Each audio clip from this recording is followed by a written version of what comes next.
இதுதான் ஒரு தேவ பிள்ளைக்கு நம்பிக்கை. ஒரு ஊழியர் ஒரு ஊழியத்துக்கு போய் அவர் நினைச்சது போல சில காரியங்கள் நடக்காததும் ரொம்ப வேதனையோடு வீட்டுக்கு வந்தாராம். வீட்டுக்கு வரும்போது வீட்டுக்குள்ள என்றாகும் போது அவர் ஃபேஸ் பார்த்தாலே தெரியுது, ரொம்ப சோகமா. அவர் நினைச்சது போல காரியம் நடக்கல. ஆமா, ஒய்ஃப் இதை வீட்டுக்குள்ள இருந்து பார்க்குறாங்க. அவர் வீட்டுக்குள்ள வந்ததும் அந்த ஒய்ஃப் வந்து கேட்டாங்க, என்ன ஆண்டவர் செத்துட்டாரா அப்படிங்கிறாங்க. ஆண்டவர் செத்துட்டாரா? ஒன்னா அவர் என்ன பேசுற நீ? நம்ம ஆண்டவர் உயிரோடலாம் இருக்கிறார். அப்புறம் எதுக்கு மூஞ்ச இப்படி வச்சுட்டு இருக்கிறீங்க? காரி இன்னைக்கு தோக்கலாம், எப்பவுமே தோக்க விட மாட்டான்.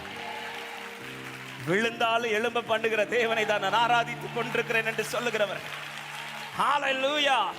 என்னை திரும்ப உயிர்ப்பிக்க வல்லவரான தெய்வத்தை தான் நான் ஆராதிக்கிறேன் என்று சொல்லுகிறவர்கள் கைகளை தட்டி ஆமென் என்று சொல்லி